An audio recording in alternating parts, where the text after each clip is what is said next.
Olá pessoal, meu nome é Estela Dourado, eu sou oncologista clínica e hoje no nosso novo vídeo do SofosMed eu vou falar sobre uma condição super importante que é a síndrome de compressão medular. Essa é uma emergência oncológica, assim como a síndrome de lise tumoral, a hipercalcemia maligna e a síndrome de veia cava superior, e como tal, ela deve ser imediatamente reconhecida e tratada. Porque qual é o potencial, né? Assim, qual é o maior risco da compressão medular? É um déficit neurológico permanente. Então, é importante lembrar que a compressão medular, ela pode ocorrer também por situações benignas, como, por exemplo, uma hérnia de disco, um trauma raquimedular, né, por conta de algum acidente, um abscesso, alterações inflamatórias, mas hoje a gente vai focar especificamente na compressão medular maligna, né, ou seja, causada por tumor, que pode ser por metástase, que é o mais comum de longe, mas também pode ser um tumor ali primário daquela região ali da coluna, que pode acometer a medula em qualquer nível, cervical, torácico, lombar ou até mesmo a caldequina. Então, o que é que deve fazer o oncologista ou um médico da emergência, né? Enfim, qualquer profissional que lida com paciente oncológico, o que é que deve chamar a atenção e servir de alerta para essa condição tão grave? A gente vê muito comumente o paciente referir dor.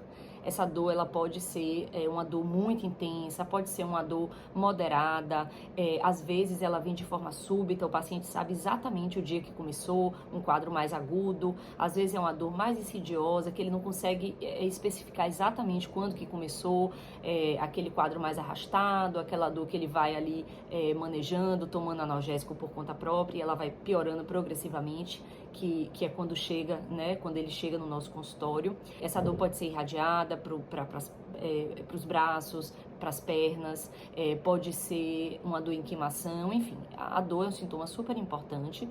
A gente também vê uma redução, pode ver uma redução da força muscular, ou parcial, né, que é a paresia, ou um déficit total, né, que é o que a gente chama de plegia.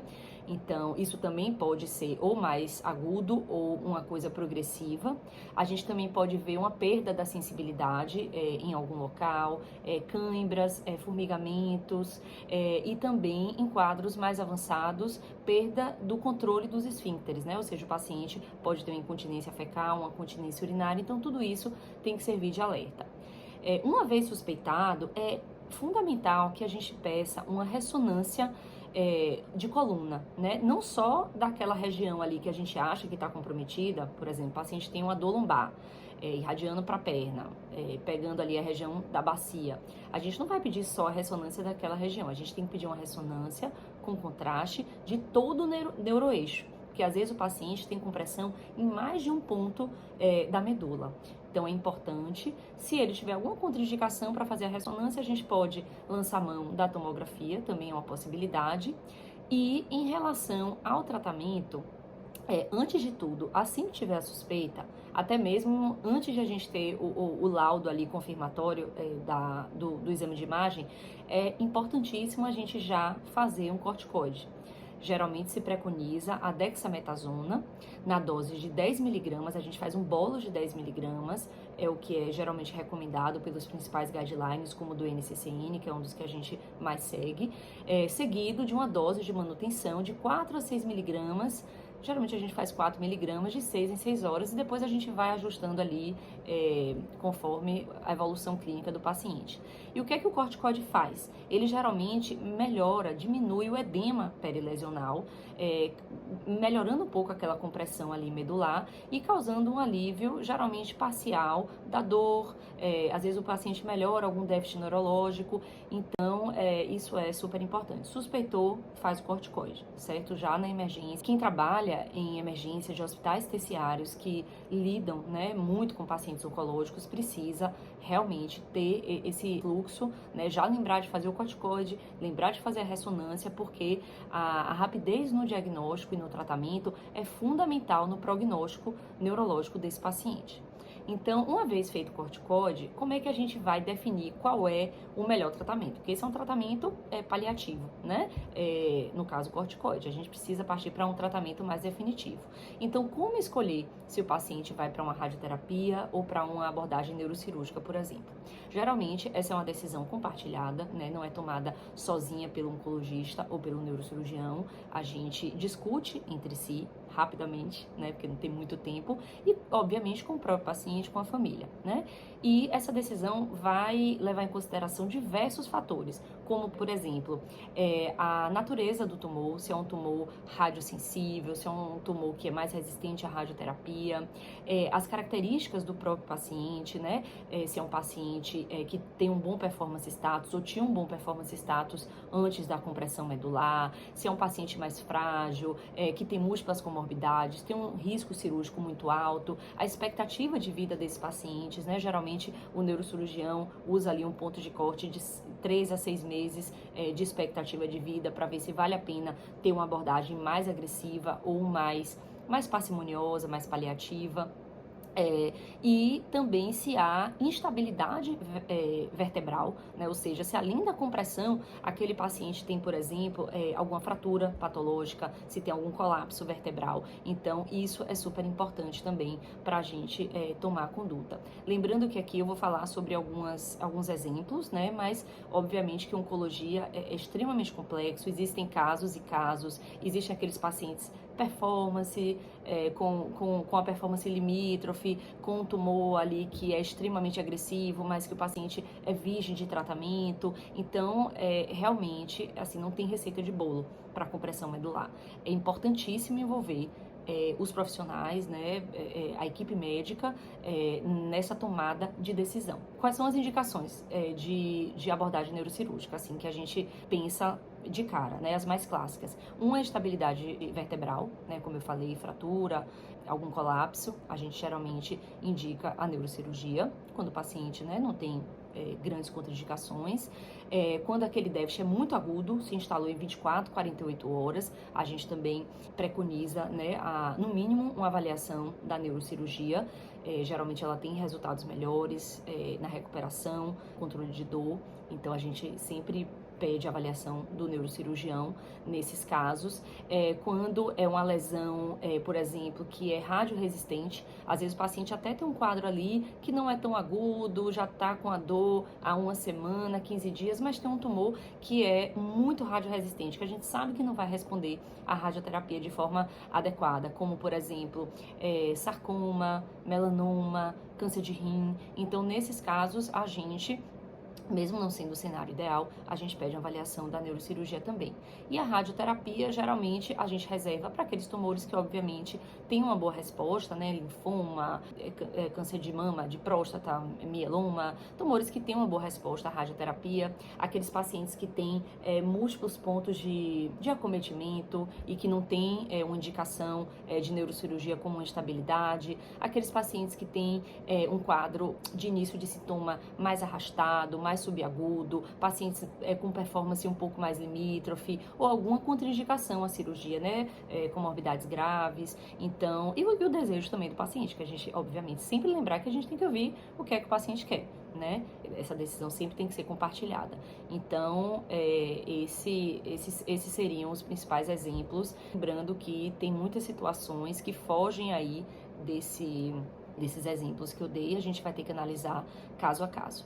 E por último, eu gostaria de lembrar do apoio multidisciplinar que esse paciente precisa ter.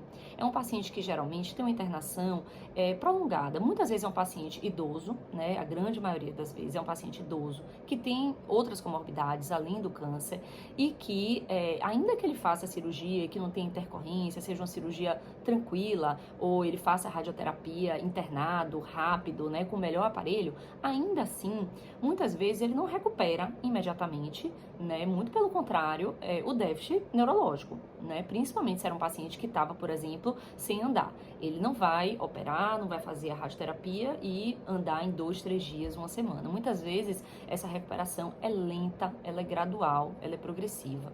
Então a gente precisa de um apoio muito importante da fisioterapia para essa reabilitação motora, uma fisioterapia que começa na internação e depois acompanha o paciente depois da alta, seja com home care ou a família levando numa clínica, chamando o fisioterapeuta em casa. É importante porque às vezes o paciente tem um excelente acompanhamento, né? A gente faz uma fisio super intensiva no hospital. Quando sai, às vezes a família não consegue manter aquele cuidado, aquele acompanhamento, seja por questão financeira ou outros motivos, e aí a gente vê uma regressão importante nesses ganhos. Outra coisa que a gente tem que ficar atento é a profilaxia para eventos tromboembólicos. Por quê? Porque esse paciente que tem uma compressão medular, ele tá com o câncer em atividade, que já é um fator que aumenta muito o risco de TVP, TEP, e isso tudo agrega um risco de morbidade, prolonga a internação do paciente ainda mais, aumentando o risco também de outras complicações, como infecções hospitalares, enfim. A gente tem que ficar atento a isso, e esse paciente, quando ele tem uma compressão medular, muitas vezes ele demora a deambular normalmente, né? Um paciente que fica muito tempo acamado ou completamente acamado durante um período. Então, a gente tem que ficar atento à profilaxia química, né? Pode ser com heparina de baixo peso molecular ou heparina não fracionada, quando o paciente tiver alguma alteração de função renal, ou uma profilaxia mecânica, né? Uma CPI, por exemplo, ou se o paciente tiver alguma contraindicação ao uso da profilaxia química. Então, outro fator importante é o controle da obstipação. Esses pacientes também ficam muito obstipados, né, por conta da falta de mobilidade, que diminui muito o trânsito intestinal, a dieta muda completamente, geralmente bebem menos líquido, ingerem muito menos fibra do que o normal. E além disso, tem as medicações que também obstipam, né, como o opioide. Geralmente os pacientes fazem uso muito frequentemente de analgésicos opioides, então a gente tem que ficar atento, uso de laxante, estímulo à deambulação precoce.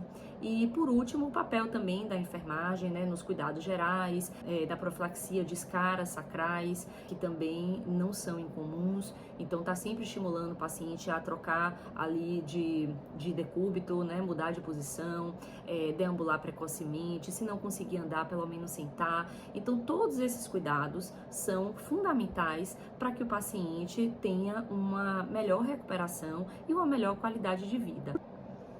Então, pessoal, para finalizar, o prognóstico, ele geralmente é um pouco mais reservado quando o paciente tem compressão medular, independente do tipo histológico, mas isso vai variar, né? Existe um espectro aí muito grande, vai depender desde um péssimo prognóstico, aquele paciente que tem um quadro mais subagudo, que negligenciou, já chegou com um déficit importante, sem deambular, que não tem um tratamento tão célere, então a chance de ele se recuperar vai ser muito pequena. Um paciente que já foi politratado, né, e não tem mais tantas perspectivas de tratamentos sistêmicos com uma possibilidade de uma boa eficácia, de um bom controle de doença a longo prazo. Já tem pacientes que têm um quadro mais agudo e ainda conseguem deambular, tem um tratamento muito rápido, célere, e conseguem ter uma boa reabilitação, e são tumores que ainda virgens de tratamento ou que já foram tratados, mas que têm boas perspectivas. Então vai depender muito aí de cada caso, mas é super importante que a gente saiba identificar essa condição, pensou, já pedir imediatamente exame de imagem, né, lembrar da ressonância, lembrar do corticoide o quanto antes, e essa decisão do tratamento sempre envolver oncologia, radio-oncologia e a neurocirurgia, e lembrar desse suporte multidisciplinar que é extremamente importante para o paciente, independente do tratamento que ele vai fazer, independente se é um paciente para cuidado paliativo, um paciente que vai receber algum tratamento depois. Então, a gente tem que priorizar sempre o controle de sintomas e a qualidade de vida. E se você gostou desse vídeo, deixa seu like e se inscreve no nosso canal. Um grande abraço!